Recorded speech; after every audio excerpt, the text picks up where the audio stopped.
So we've had a few hours now to reflect on that Blackburn defeat in the FA Cup. Really, really, really disappointing. And again, for me, it sort of sums up what we got with Brendan Rodgers. I try not to be Brendan Rodgers out all the time, trying to be positive, but we had those 2 wins against Villa and Spurs, and you think loads of fans are like, oh, it's great, we're back. And the reality is, it's more of the same old, if you ask me. I don't know what you guys think, but frustrating. We were set up to lose against Blackburn in the FA Cup. The team we put out, I think most fans looked at it, was like, not the strong side. Maybe he's protecting the side for the game against Southampton, which is going to be critical because we are right in a relegation dogfight. Don't worry about thinking that we're not, because we are in that relegation battle. We're only 3 points out the bottom 3. But there's so many things to pick from that Blackburn game. Look at how their players put maximum effort in. Their passion.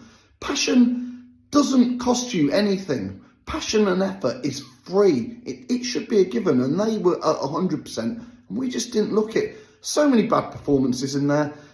I hate to have a go at Daniel Amati, Luke Thomas, some of these players. Soumare, just for me, I've said it, check back the videos, I've said for ages, Soumare, for me, he is nowhere near the quality we need at the moment.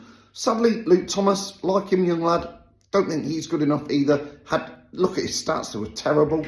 Daniel Amati just giving the ball away. It went straight back to this tippy-tappy football around the back. And again, I'm gonna call out Tete as well.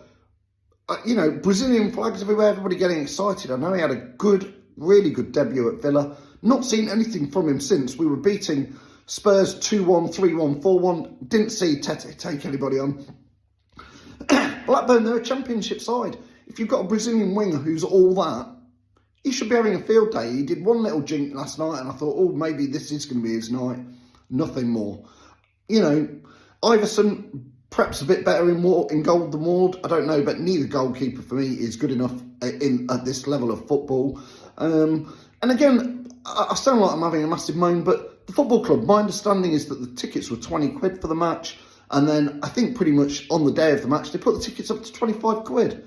So I know quite a lot of people were thinking, shall I go, shan't I go? It's 20 quid. Logged on. I know people did it because they've told me. Logged on to go and buy a ticket. And they went, oh, it's gone up 5 quid. I'll leave it. It's raining. I'll leave it. 23,500 fans there.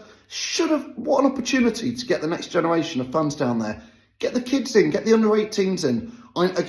I know people with families who struggle to afford to go to watch the football, to get the time, to get the tickets even to go down to a Premier League match. And I know those kids, the next generation of fans, the under-10s, because they don't go to the matches now, because the family stand's been reduced in size, they don't go to the matches, they start supporting Man United. Trust me, I know, Man United, Man City, Chelsea, Liverpool, they'll even start supporting Newcastle soon. You had nearly 10,000 empty seats there last night. Could have been full of the next generation of fans, like family night football used to do. Missed opportunities. Not impressed at all by it. And, big trip to Southampton on Saturday. For me, it's a must-win. Let me know in the views and comments if you agree with me. I'm sorry I'm having a moan. I'm sorry I'm having a rant.